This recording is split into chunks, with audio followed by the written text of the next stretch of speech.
안녕하세요 여러분. 일요일 금융시장 브리핑입니다. 게임 체인저가 왔다. 이거 무슨 얘기인지 궁금하시죠? 예, 토마스 류 선생님 말씀 들어보겠습니다. 토마스 류 선생님 안녕하세요. 네, 안녕하세요. 지난 한 주 미국 시장도 고생을 좀 하셨죠 선생님? 네, 하여튼 목요일 날 대폭락은, 폭락은 아니지만 하여튼 급락장은, 제가 대처를 미처 못해갖고 조금 고생을 했었습니다. 예, 그래도 일단, 그나마 금요일 마무리가 좋게 끝나서 다행이긴 하고요. 오늘 이야기도 역시 금요일부터 좀 뒤로 역산을 하는 네. 그 인터뷰로 가겠습니다. 일주일 내내 하락을 했지만 금요일 일단 극적인 반등을 이루어냈습니다. 가장 큰 이유는 역시 머크의 먹는 코로나 치료제 이것 때문이겠죠? 네네. 그래서, 월가에서는 이거는, 코로나 팬데믹 상황에서나 경제, 증시 모든 면에서 게임 체인저다. 이렇게 부르더라고요. 그래서 모든 것을 이제 판세를 뒤집을 수 있는 획기적인 거다. 그래서 기존에 있던 백신도 효과 만점이었지만은 이 먹는 약은 더 좋은 게 지금 미국에 이제 입원 환자들 있잖아요. 예. 또 그것도 입원 환자들 상대로 이제 임상 실험을 했는데 치료 효과가 얼마나 좋은지 사망자를 거의 한 반 정도로 줄일 수 있었다. 입원 환자도 거의 한 반 정도를 완치시켰다. 이제 그래서 주사로 맞는 백신보다도 효과가 더 뛰어나다는 거죠. 그 다음에 또 이 사람 심리로서 이거를 복용하기가 심리적으로 좀 더 쉽고, 예. 감기약처럼 가정에 상비약을 두고 애를 먹을 수 있기 때문에 그래서 접근성이 좋고 하여튼 효과 좋고 게임 체인저다. 그래서 이제 금요일날 증시가 크게 이제 반등했죠. 예. 머크의 발표를 보면 현재 입원 환자는 이 약을 복용한 이후 입원한 사람은 단순 7.3%, 그 다음에 사망자는 없었다. 이렇게 나왔습니다.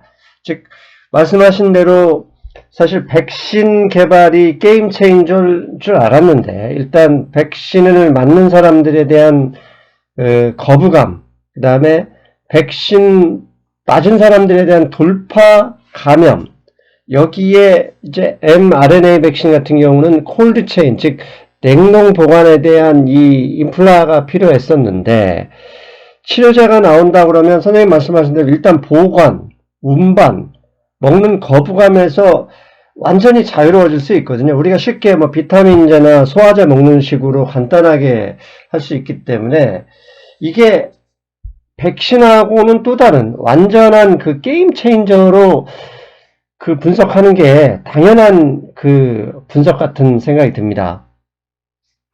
네네. 그래서 저는 이제 이 머크가 이제 먹는 약을 개발 중이라는 소식은 제가 소문으로 들었는데 이 머크 외에도 전 세계적인 주요 이제 제약사들이 먹는 이 치료제, 먹는 이 백신 이거 개발에 지금 열을 올리고 있는 중이거든요. 제가 알기로는 한국에도 지금 큰 어떤 회사가 지금 개발 중이라고 제가. 예, 셀트리온이 하고 있다고 들었습니다. 예, 맞아요.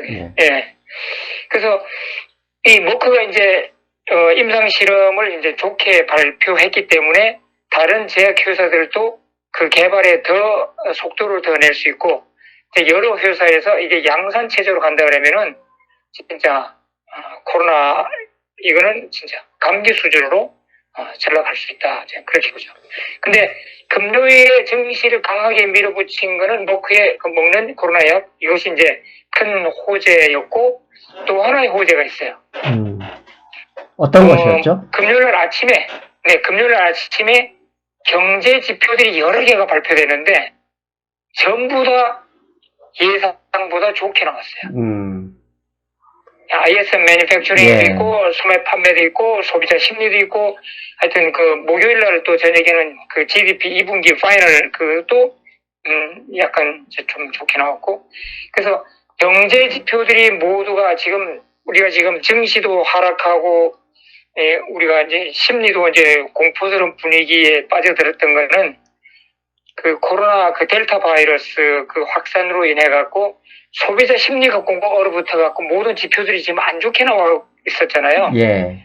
그러다가 금요일 나오는 이 지표들 모두가 그런 지표들이 바닥을 치고 올라오는 모습을 보여줬어요. 그래서 그 머크의 먹는 약하고 경제 지표들 이 두 가지가 완전히 금요일에 증시를 반전을 일으켰다. 저는 그렇게 보고 있습니다. 예. 자, 여기가 이제 지금까지가 금요일 이야기였고, 이제 목요일까지 상황을 보면, 사실 지난주에 우리가 잠깐 얘기했던 게 이제 나이키나 월마트 얘기를 좀 했었습니다. 그게 물동량이나 서플라이 체인, 그다음에 배송 기사 구하기 힘들다. 이런 문제 때문에 나이키 주가가 크게 급락을 했었는데, 사실 이번 주에 그 미국 지수가 계속 하락, 그 다음에 변동성이 컸던 이유도 결국은 이 물동량, 이 서플라이 체인 회송 때문이었습니다. 그런데 뭐 여러 가지, 몇 가지 이유가 더 있죠. 뭐 금리 상승, 그 다음에 뭐 페드의 테이퍼링, 이런 이야기가 있었지만 핵심적인 이유를 보면 결국 델타 변이종 확산에 따른 그 뭐 항만 뭐 노동자, 그 다음에 트럭 배송기사, 이런 물류에 관련된 사람들을 구하기가 어려웠던 것이었어요. 그러니까 이런 유통망 훼손, 이 유통망 훼손이 이 제품 가격 인상으로 이어질 것이고, 이 제품 가격 인상이 이어지면 물가 상승 압력으로 작용해 파월의장이 일시적이다라고 주장했던 것을 지난주에는 이게 내년까지 이어질 수 있다는 발언으로 인플레이션 장기화 가능성도 언급했거든요. 결국은 이 롱비치 항구의 물동량 그거 항만 정책 이런 것들도 결국은 인력을 구하기 어려웠던 것인데 그 핵심적인 이유는 결국 코로나 델타 변이 바이러스 때문이다. 이게 이렇게 해석하는 게 일단 맞는 것이죠. 네, 첫 번째는 이제 뭐 코로나 때문에 그렇고 두 번째는 사람들이 이제는 좀 저임금 직업을 이제 취업을 안 하려고 하는 이제 그런 것도 있죠. 이제 정부에서 하도 돈을 많이 줘갖고 이제 주머니 좀 튼튼해지고 그러니까 예 그렇게 좀 몸으로 때워야 되는 그런 일은 안 하려고 그러는 거죠. 네. 그래서 하여튼 뭐 백수들이 이제 점점 많이 늘어나는 거고. 근데 하여튼 어쨌거나 그 목요일 날 장에서 보면은 베덴비욘드 BBBY 예. 22%는 급락을 했어요. 그래서 예. 이게 아주 단적으로 아주 이제 보여주는 건데 그래서 월마트, 타겟, 코스코 뭐 이 모든 것이 홈디포까지 지금 주가가 계속 지금 하락 압박을 받고 있거든요. 근데 특히 이제 미국의 이제 소매 판매 그 체인점들은 이제 10월 달부터 이제 연말 쇼핑 시즌 들어가요. 근데 물건이 입고가 안 되는 거예요, 지금. 물품이. 그래서 지금 월마트도 그렇고 쉘프가 지금 빈 쉘프가 많이 있고 코스코도 비어있는 쉘프가 많고 뭐 이런 식으로 해서 이 연말 장사를 다 망친 거죠. 소매 판매 체인들이. 그래서 그런 섹터에 그쪽 섹터에 주가가 이제 하방 압력을 계속 받고 있고 그 다음에 이 공급 병목 현상이 이제 심화된 그 나라들 보면은 영국 그 내추럴 가스가 너무 높아갖고 공장 가동을 멈출 정도예요. 영국은. 그 다음에 중국에는 석탄이 그 수급이 잘 안 돼갖고 발전소를 잘 못 돌리고 그러다 보니까 전력난을 또 겪고 있잖아요. 그래서 결국은 이게 조금 더 악화되면은 중국도 영국처럼 일부 공장을 가동 중지할 수밖에 없는 상황이 되는데 이제 월급 분석가들은 중국과 영국의 이 전력난, 에너지난이 미국에도 전염될 수 있다. 그래서 미국은 뭐 워낙 발전량이 풍부하고 뭐 하지만은 그래도 이런 전력난, 에너지난의 병목 현상이 미국에도 덮칠 수 있다. 이렇게 이제 예상하고 있는 거죠. 그래서 이 전체가 지금 코로나로 인해 갖고 생긴 이 공급 병목 현상 이것이 점점 더 이렇게 넓어지는 지금 추세로 가고 있어요. 예. 그래서 월가에서는 이것이 주가 하방 압력을 주고 있을 그런 첫 번째 요소다 이렇게 보고 있더라고요. 예. 그런데 제가 이제 왜 이 말씀을 먼저 선생님께 서두에 꺼냈냐면 금요일에는 전혀 목요일까지와는 증시가 목요일까지 보였던 반응이 금요일엔 다르게 좀 나온 게 있었어요.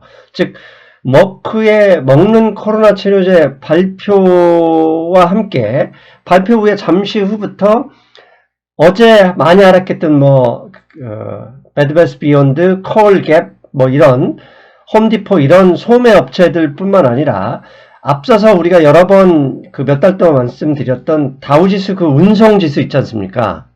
네네. 다우 운송지수를 구성하는 UPS나 페덱스 이 주가가 지난 2달 내내 하락했는데 코로나 먹는 치료제 이야기가 나오면서 잠시 후부터 이들 운송지수 페덱스, UPS 등이 일제히 반등을 보였어요. 즉 이 얘기는 코로나 먹는 치료제가 나오면 백신으로 인해서 한계가 있었던 이 인력난 이런 문제를 해소할 가능성도 있다. 즉 앞에서 선생님이 언급하신 게임 체인저로서 시장이 보고 있는 것이다.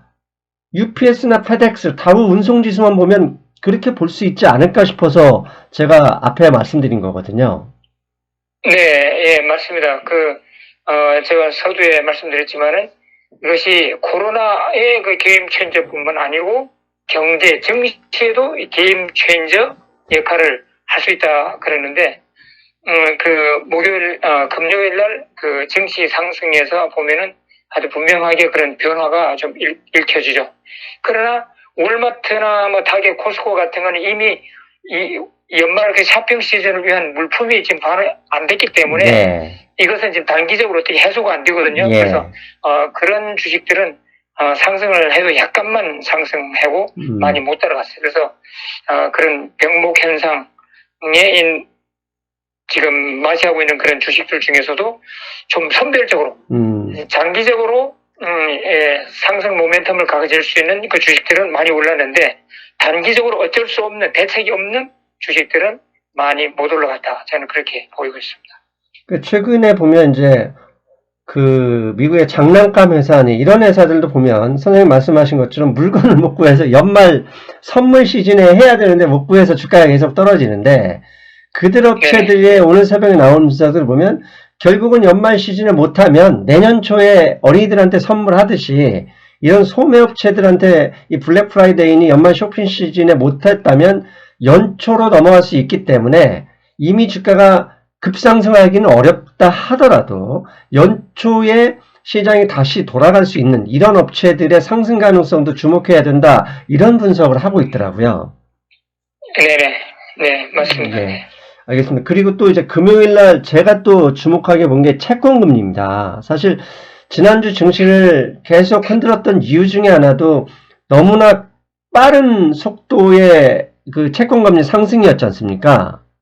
네. 근데 먹는 코로나 치료제 발표 이후에 당연히 경제가 좋아질 것이다 생각하면은 채권금리가 오르는 게 맞는데 채권금리가 상당히 많이 떨어졌어요. 그래서 이것을 월가의 분석 자료를 보니까 이런 얘기를 하는 게 상당히 저는 납득이 갔는데 그동안 지난 2주일 미국 증시 하락을 이끌었던 게 보면 결국은 채권금리 상승이고 채권금리가 상승했던 이유는 파월 의장이 나서서 인플레이션 압력이 서플라이 체인, 공급망 훼손에 따른 가격 인상 압력으로 이게 내년까지 이어질 수 있다는 이런 우려감이 상승을 했던 것인데 코로나 먹는 치료제가 나오면 이 공급병목 형상, 서플라이 체인 훼손 이 문제가 이제는 해결될 수 있는 가능성, 희망이 있기 때문에 채권금리가 하락한 것이다. 이게 주가에 상당히 좋은 신호도 될 수 있다. 이런 분석을 하더라고요.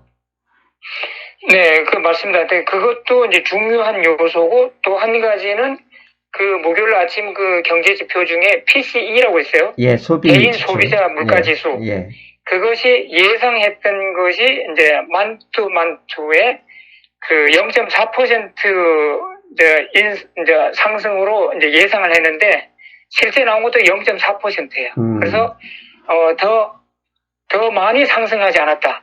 이제 거기에 대한 이제 시장의 이제 좀 안도감 같은 것도 작용했을 거다. 저는 그렇게 보고 있습니다. 그러나 어쨌거나 그 PC가 0.4% 상승했지만은 연율로 하면 그게 4.8%거든요. 그래서 이게 30년 내 최고 수준의 높은 수치다.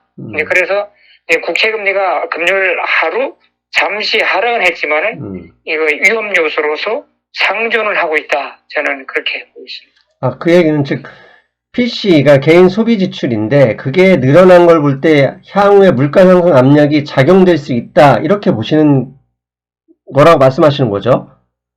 네네. 그래서 그 0.4%지만은 연율로 하면 4.8%잖아요. 네, 그래서 네. 이 수치는 30년 내 최고 수치다. 이제 이렇게 월가에서 보면서 역시나 연준이 좀 더 매파적으로 변하지 않을까. 그래서 지금 증시가 지금 경계스러워하는 거는 그 테이퍼링 속도는 뭐 내년 중반까지 끝낸다 했는데 그 이후에 금리 인상마저도 스케줄이 더 땡겨질까봐 조금 경계스러워하는 거죠.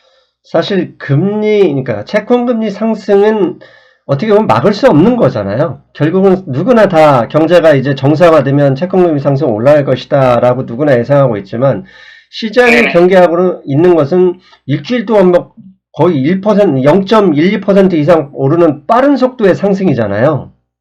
네네. 시장이. 그러나 이제 경제가 좋아지면서 국채금리 올라가는 건 전혀 증시가 이렇게 부정적으로 안 받아들이는데 지금 최근의 데이터를 보면은 또 월가의 분석, 또 뱅크 오브 아메리카 그 분석가 금요일 날에 나온 거 보면은 미국의 경제, 또 글로벌 경제에는 지금 스태그플레이션의 초기 단계로 지금 들어가고 있다. 그러니까 경제 성장은 둔화하고 물가는 상승하는, 그러니까 스태그플레이션. 그래서 거기에 대한 지금 증시도 거기에 대해서 좀 반응하지 않았을까. 그런데 이제 금요일 날에 머크의 먹는 약이 나옴을 해갖고 이것이 서서히 좀 지각 변동을 일으키지 않을까. 그런 희망을 좀 갖고 있습니다. 예, 제가 사실 드리고 싶었던 말씀이 그거였어요. 왜냐하면 먹는 체류로 손바닥을 확 뒤집듯이 경제가 순식간에 이렇게 좋아지진 않겠지만 기본적으로 증시라는 게 희망에서, 기대감에서 그 기대승률이 더 높잖아요.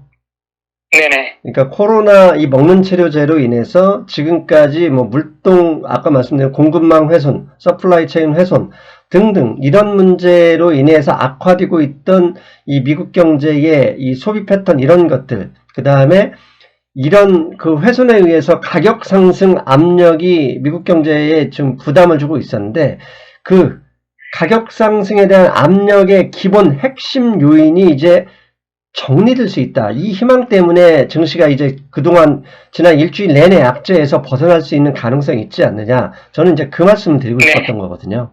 네, 맞습니다. 네, 알겠습니다. 자, 그리고 이제 여기까지가 지난주 얘기를 하면 또 점검하지 않을 수 없는 게 미국 정치권의 문제인데 일단 예산안, 이 연방정부 셧다운은 일단 막아졌습니다. 근데 막은 게 3.5조 달러가 통과된 게 아니라 일단 3개월 동안 전년도 예산을 그대로 넘어오는 긴급 예산안을 통과시킨 거고 그 3개월 동안 다시 협상을 통해서 3.5조 달러 이 진행 여부를 하겠다는 거잖아요. 선생님 맞죠? 그건? 네네. 예, 그리고 목요일에 이제 미국 시간으로 목요일인데 1조 달러 인프라 표결이 하원에서 금요일로 연기되었는데 금요일에도 이게 어떻게 됐습니까? 현재까지?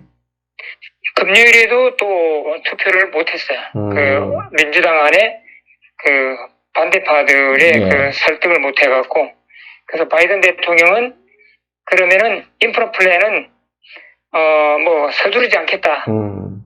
그래서 올해 안에만 통과되면은 된다. 하는 조금 좀 장기적인 목표를 세운 것 같아요. 그래서 지금 제일 급한 게 부채 한도 증액이잖아요. 이거는 뭐 10월 18일, 15일 18일, 10월 18. 예, 18은 좀 욕하고 하여튼 옥타브 18 그 전에 해결 안 되면 이거는 시한폭탄 같은 거라고요. 네. 그래서 지금 이거를 해결하려면은 바이든 대통령이 기존 주장하던 그 인프라 플랜, 그 빅 스pen딩 빌, 그 금액에서 후퇴를 해줘이거든요. 예. 그래야지 중간 접점을 찾을 수 있는데, 지금 부채 한도 증액이라는 이 시한폭탄이 워낙 위중한 거기 때문에, 바이든 대통령이 오늘에는 조금 물러서더라고요. 그래서 인프라 플랜은 서두르지 않겠다. 그 다음에 빅 스pen딩 빌의 3.5조 달러, 이것도 자기가 축소를 하겠다. 그런데 지금 프로그레시브 진보파. 파라고 그러는데, 예, 진보파라고 그래. 예. 그 진보파들의 가장 선두에 있는 사람이 만친조 상원 의원인데, 이분은 3.5조 달러가 아니고 1.5조 달러 해주면 자기가 통과시켜주겠다. 조만친 의원 진보파가 아니라 중도파죠, 일종의. 중도파. 예. 그래서 이 1.5조 달러면은 족하겠다 했는데, 이게 3.5조, 2.5조 차이가 워낙 크니까, 네. 이게 접점이 잘 안 맞는데, 하여튼 조만친 의원을 설득해야만 이게 넘어갈 수 있는 거거든요. 이게 한 사람이라도 50대 50 동률에서 한 사람이라도 반대하면은 이게 안 되는 거니까. 그래서 지금 바이든 대통령이 만친조 의원을 거의 매일 통화하고 만나고 엄청 지금 설득을 하고 있는데, 만친조는 요지부동이에요. 그래서 그 다음에 법인세 26.5%는 자기가 수용할 수 없고 25% 정도면은 자기 동의해주겠다. 근데 공화당은 25%도 너무 높다. 23%나 이 정도에서 이제 합의보자. 그래서 하여튼 이런 것은 지금 좀 나중에 천천히 해결해도 되는데, 이 부채 한도 증액, 이것이 진짜 가장 이제 시급한 문제인데, 사실 수요일 날 저녁까지는 그 연방정부 셧다운 때문에 공포에 벌벌 떨었었잖아요. 근데 수요일 날 밤에 자정무렵에 이게 서로 여야 간에 합의해갖고, 이제 문제가 이제 해결됐는데, 그날 밤에 다우존스 지수 선물이 250포인트나 급상승했었어요. 그러다가 목요일 날 그냥 내리 꽂았는데, 어쨌거나 제가는 목요일 날 증시 급락은 분기말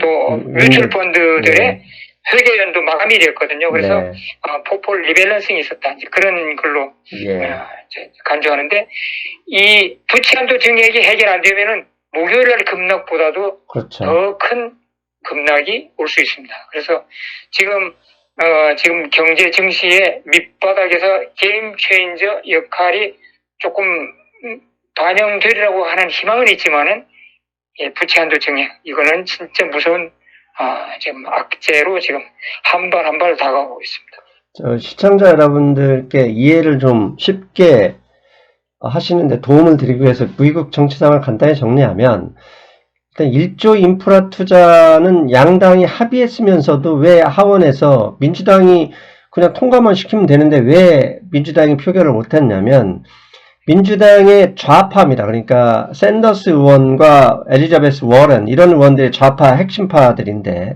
이런 분들은 이건 중요한 게 아니라 3.5조 달러가 먼저다 이렇게 주장을 하는 것이고, 문제는 조만친 상원의 경우는 3.5조 달러 안 된다. 1.5조 달러 정도로 줄여야 나 부채 한도도 협상에 나 그러니까 민주당 대통령이 하는 거에서 도움을 줄 거야 이렇게 얘기하는 상황이잖아요.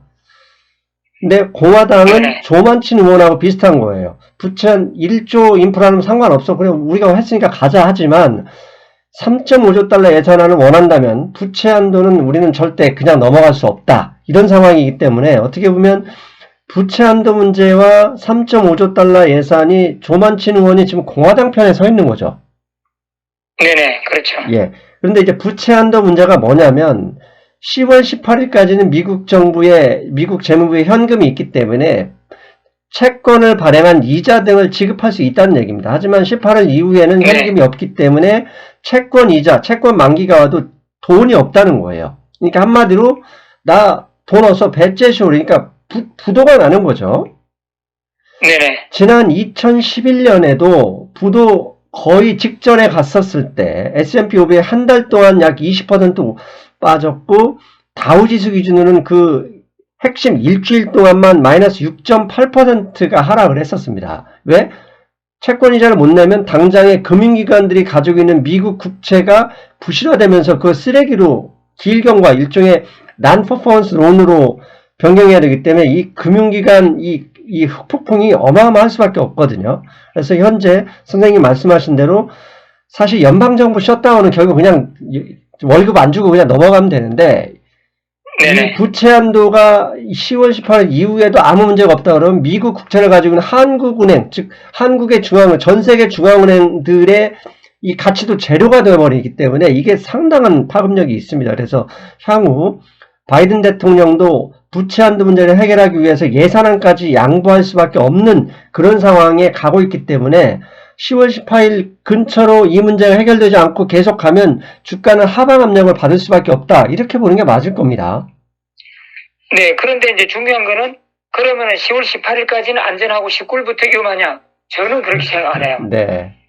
이미 14일, 15일 이 정도만 그렇죠. 가도 그때 가서 빨리 이게 합의되고 안 되면은요, 벌써 2, 3일 후에 이게 폭탄 터진다는 걸 알기 때문에 그렇죠. 증시는 엄청 겁먹을 겁니다. 그래서 저는 진짜 한 10월 10일 이때까지는 뭔가 실마리 잡혀야 된다. 저는 그렇게 봐요. 그래서 10월 10일까지 아무런 기미가 없다 그러면은 10일 이후부터는 증시가 진짜 급락을 또 한 번 맞을 수 있다. 저는 그렇게 보거든요. 그래서 이게 이제 바이든 대통령도 이게 자기가 이제 워낙에 위중한 거기 때문에 미국이 사실 뭐 기축통화국이면서 가장 많은 돈을 쌓아놓고 있는 미국이 테크니컬 문제로 해갖고 디폴트 난다는 이게 말이 안 되잖아요. 예, 이게. 예. 근데 공화당의 지금 저 고집, 민주당 쪽에서 이렇게 재정 부양책 밀어붙이는 이 고집, 이것으로 볼 때 진짜 마지막 데드라인까지 서로 갈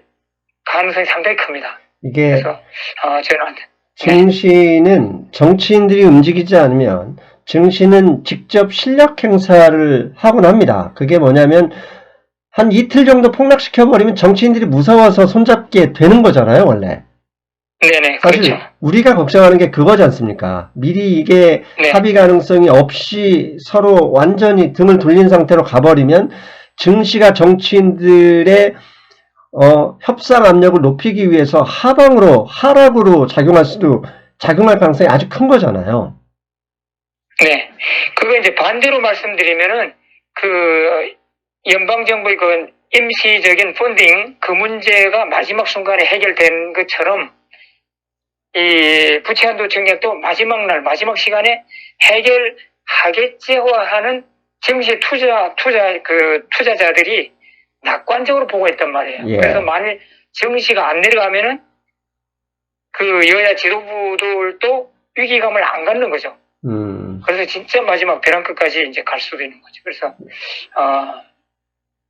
모르겠습니다. 하여튼 그 10월 10일 이후는 진짜 변동성이 큰 장세가 될 거로 저는 예상하고 있습니다. 예, 알겠습니다. 일단 그 문제는 이건 사실 뭐 우리가 미래를 가본 사람들이 아니기 때문에 어쩔 수 없이 네네.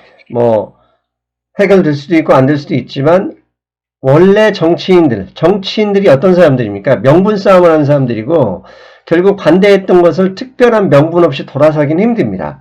그 명분을 대부분은 주가 하락이 그 명분을 만들어주곤 했었다는 거. 그 점을 염두에 두고 대응하시는 게 좋겠습니다. 네네. 네.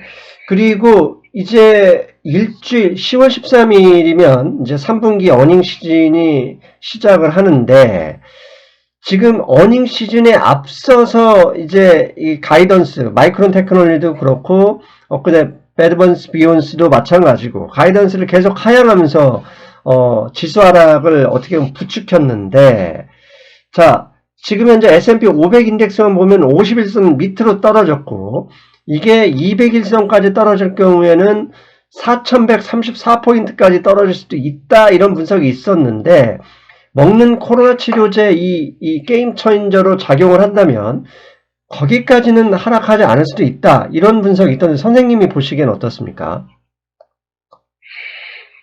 네, 일단 좀 그 차트상으로만 보면은 그 S&P의 51선이 약 4,440포인트 정도 되거든요. 예. 그런데 9월 초부터 증시는 계속 하락세를 이어왔어요. 네. 그래서 그 4,550을 찍고 쭉 내려왔던 그 하락 추세선을 선을 그어보면요. 그 이제 하락 추세선의 끝에는 4,400 정도 돼요. 예. 그래서 일단 차트상으로는 다음 주에라도 S&P가 4,400을 상향 돌파를 해줘야만 돼요. 만일 4,400에 돌파를 못 해준다 그러면은 이건 4,135포인트로 다시 내려갈 가능성이 상당히 큽니다. 그래서 앞서 말씀드린 머크에 먹는 약, 이게 게임 체인저이긴 하지만은 이것이 이제 서서히 반영될 거거든요. 네. 당장에 지금 증시에 이제 또 다른 또 악재로는 결국은 바이든 정부가 법인세 인상하고 연준의 그 테이퍼링 그 스케줄이 자꾸 이제 좀 빨라지는 거 있잖아요. 그래서 네. 지금 그런 이제 악조건을 이제 앞두고 있기 때문에 증시 그 주가들은 이미 선반영 지금 해가고 있는데 제가 볼 때는 이 4,400 이 지점이 매우 중요하다고 봐요. 그래서 여기를 못 뚫으면은 또 이제 부채한도 증액도 이제 10월 10일 이 정도로 빨리 해결돼야 되는데 이제 그런 것도 있고 그래서 10월 중에 4,100 정도까지 다시 내려가지 않을까. 하여튼 우리가 진짜 용감할 필요가 없고요. 10월 달에도 필요 없고 하여튼 현금 비중을 많이 한 반 정도는 50% 정도는 갖고 보수적으로 대응해야 된다. 그렇게 생각하고 있습니다. 네.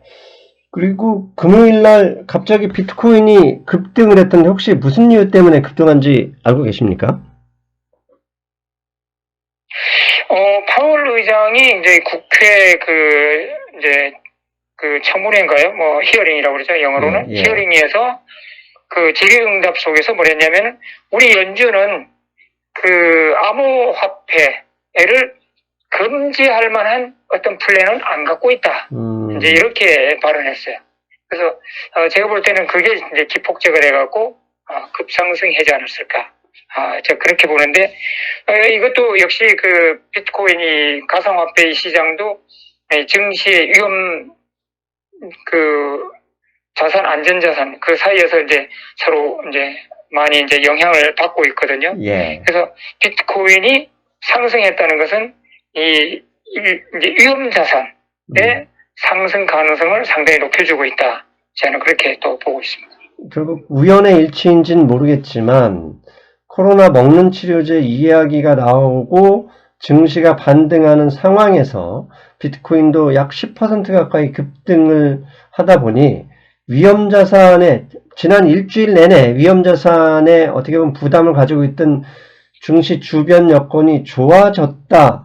일단 최소한 단기적으로는 좋아졌다. 이렇게 해석할 수도 있겠어요. 네네. 네, 이제 그런 것이 이제 비트코인에서 일부 그런 신호가 나왔는지 그거는 조금 더 두고 볼 일입니다. 예, 알겠습니다. 자, 그리고 미국에서 요새 이제 나오고 있는 이야기들이 보면 중국하고 관계가 지난번에 말씀하신 대로 하웨이 CF를 풀어줬는데 혹시 중국하고 미국하고 좀 관계 개선 이야기 이런 이야기는 없습니까?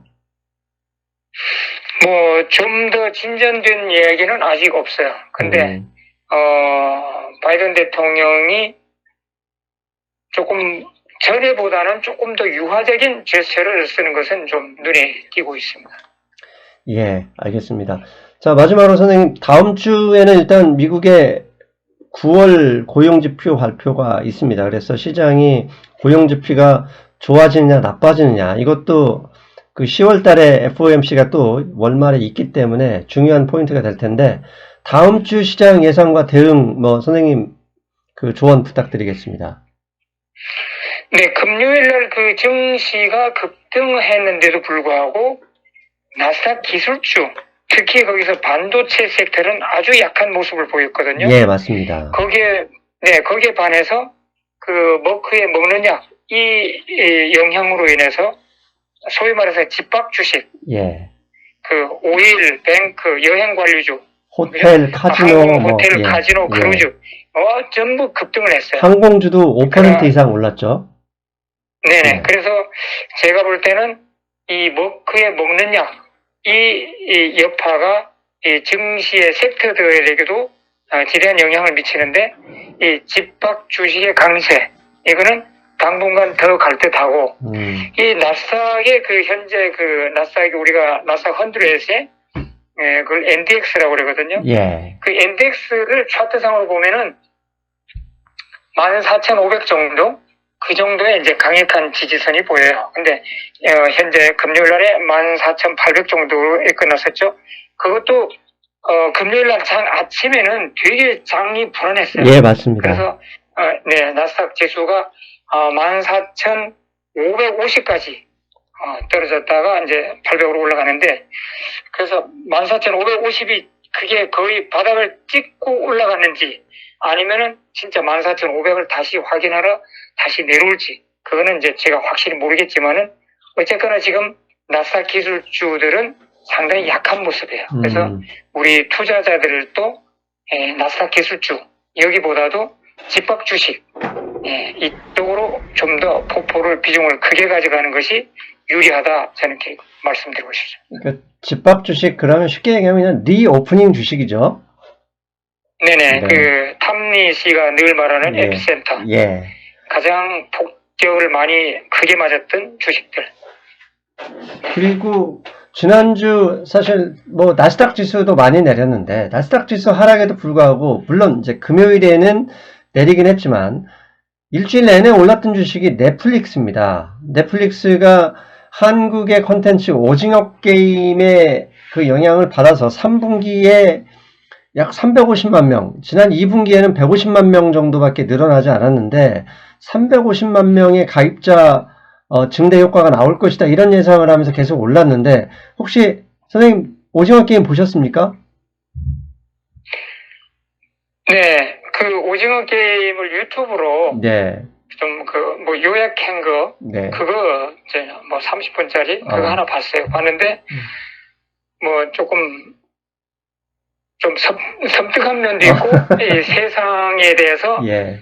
좀 우회적으로 세상을 질타하는 이제 그런 면도 있었는데, 하여튼 한번 보고 두 번째 볼 마음은 안 생기더라고요. 조금 너무 극단적인 장면들이 많이 나와서. 네. 제가 이제 왜 오징어 게임 말씀드렸냐면, BTS, 그 다음에 최근에 이제 오징어 게임이 미국에서도 거의 그 시청률 그 넷플릭스상에서 1위를 하고 있다고 알고 있는데, 이런 한국 문화에 대한 미국의 이런 뭐 컨텐츠들이 유행이 되면 한국 문화에 대한 이해나 한국인에 대한 좀 긍정적인 효과가 있지 않을까, 이런 생각을 해보고 있는 거죠. 해보고 있는데, 현지에서 느끼시기에는 이런 당연히 이제 기사나 이런 게 나올 텐데 어떻습니까, 선생님 보시기에는? 뭐 이미 한국에 대해서 이제 뭐 여기 미국 현지에서도 이제 삼성 핸드폰, 예. 현대자동차 뭐 그런 거로 해갖고 이미 많이 알려져 있고, 방탄소년단 뭐 젊은 애들은 뭐 모르는 사람이 없잖아요. 예. 그다음에 이제 한국 음식들도 상당히 좀 인기가 있어요. 그래서 김밥 같은 거, 네. 불고기, 뭐 이게 우리 제 주변에 이제 식당 가보면은 이제 한국 식당이 한 반은 외국인들이에요. 전에는 몇 년 전만 해도 한국 사람들끼리만 밥 먹었는데 이제는 거의 한 반 정도는 외국인들이에요. 그래서 외국인들도 한국 음식을 많이 좋아하고, 그래서 하여튼 한국에 대한 인지도는 자꾸 넓어진다, 이렇게 보고 있습니다. 예, 결국은 선생님 넷플릭스 한번 보시면 그 잔인한 면만 편집한 것도 있긴 있지만 한번 그 사회적으로 얘기하는 이야기도 있고, 그래서 한번 볼만하다 싶습니다. 네. 선생님. 알겠습니다. 네. 근데 저는 하여튼 그래요. 네. 일주일 내내 이 증시에 그 회원들 그 돈 안 잃게 하고, 돈을 어떻게 하면 수익을 올리게 해주려고 밤낮으로 연구하고 그런 시달리다가 주말에는 아무것도 생각 안 하고 푹 쉬고 싶은 그런 심정입니다. 제가 주말마다 산에 가서 산에서 그냥 돗자리 펴놓고 한 2-3시간 낮잠 자고 오는 것과 선생님 그 쉬고 싶으면 똑같은 것 같아요. 비슷한 것 같아요. 네, 하여튼 주말에는 저는 예. 좀 이런 멍 때리는 시간을 갖고 있어요.